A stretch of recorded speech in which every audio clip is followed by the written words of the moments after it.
From Pacifica, this is Democracy Now! It is my pleasure to announce officially that the former president of Côte d'Ivoire, Laurent Gbagbo, has been arrested, is well and alive, and he will be brought to justice. The fall of Laurent Gbagbo. We get the latest from the Ivory Coast. Then Japan raises its nuclear severity level to 7, making it on par with the 1986 Chernobyl disaster, the worst in history.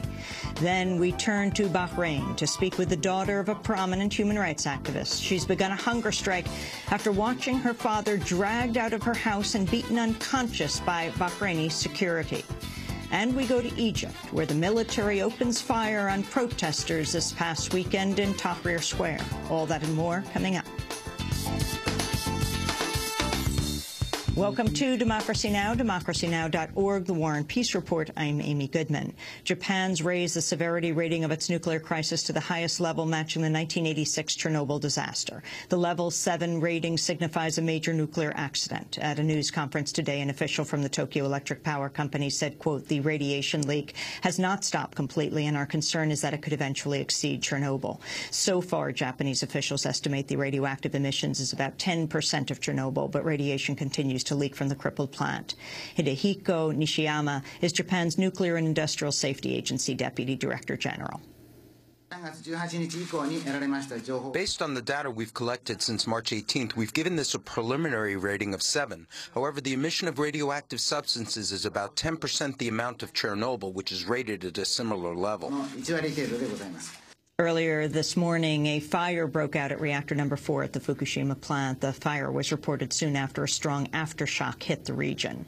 There have been major developments in the West African nation of Ivory Coast. Laurent Gbagbo, who'd refused to step down after 10 years in power, was arrested Monday after French forces moved in on the bunker where he'd been holed up for the past week. Gbagbo, his wife, and his aides are now being held by forces allied to Ivory Coast's internationally recognized President Alassane Ouattara. On Monday, Ouattara addressed the nation. Comme tous les Ivoiriens épris de paix, nous aurions voulu que le transfert du pouvoir. Like all Ivorians, we would have liked that the transfer of power after the scrutiny of November 21, 2010, had happened in a different way. However, we want to reassure Ivorians and the international community that all measures have been taken to reassure the physical integrity of Laurent Gbagbo, his wife, and all those who have been arrested. Hundreds have died in fighting in Ivory Coast after last year's disputed election. Many analysts say the fighting could continue despite Gbagbo's capture. We'll have more on Ivory Coast later in the program.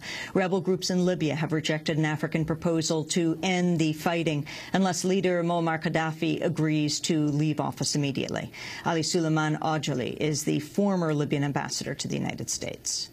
There is no way the Libyan can accept Gaddafi's families or part of his family, part of the Libyan future. There is no way. He is a dangerous man. He will never let Libya enjoy anything, as far as he is around, as far as he can act. Then there is no way for him to stay.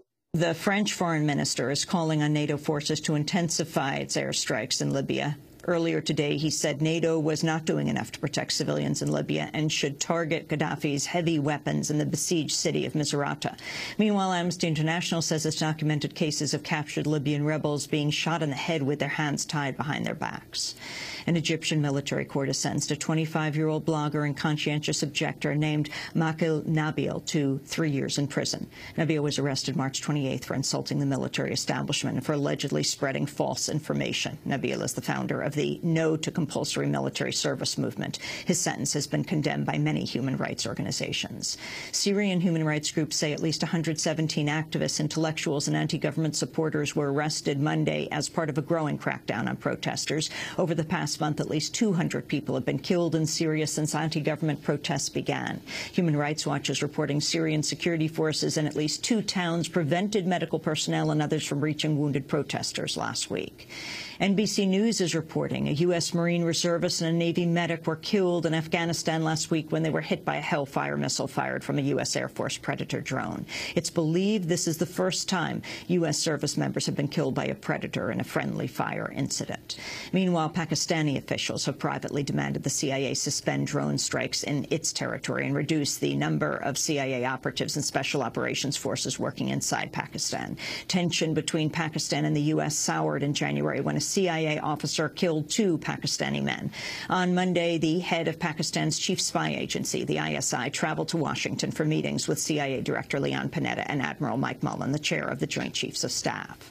The Washington Post reports more than half the $38 billion in spending cuts that President Obama and lawmakers agreed to last week would hit education, labor, and health programs. Funding for federal Pell Grants, job training, and a children's health care initiative could face cuts. The Environmental Protection Agency will see a $1.6 billion cut, representing a 16% decrease from 2010 levels. The budget plan still needs to be voted on by the House and Senate. On Monday, Democratic Congressmember George Miller of California said he'd concerns over the budget deal. Miller said, quote, poor and middle-class families have already received more than their fair share of pain in this economy, while the wealthy and special interests have paid no price.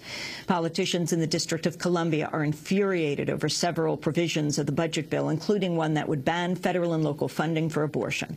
On Monday, Washington, D.C. Mayor Vincent Gray and members of the D.C. Council were arrested at a protest rally on Capitol Hill. I'm like Fannie Lou Hamer at this age. I am sick and tired of being sick and tired. And I hope you are sick and tired. Are you sick and tired? I am tired of being a pawn in a political game. You know, last time I looked, we pay our taxes just like anybody else does. $3.6 billion in federal taxes.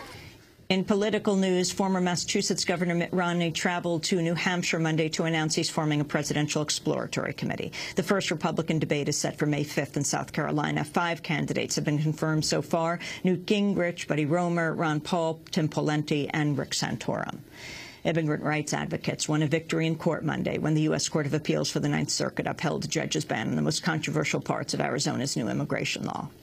The law would require police officers to stop and interrogate anyone they suspect is an undocumented immigrant.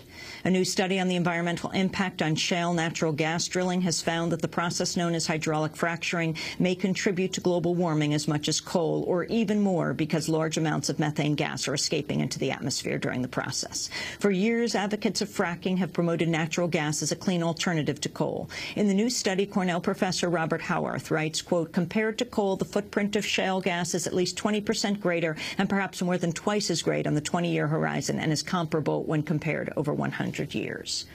U.S. military officials have blocked a top United Nations official from privately seeing accused Army whistleblower Bradley Manning, who's been held in solitary confinement since July.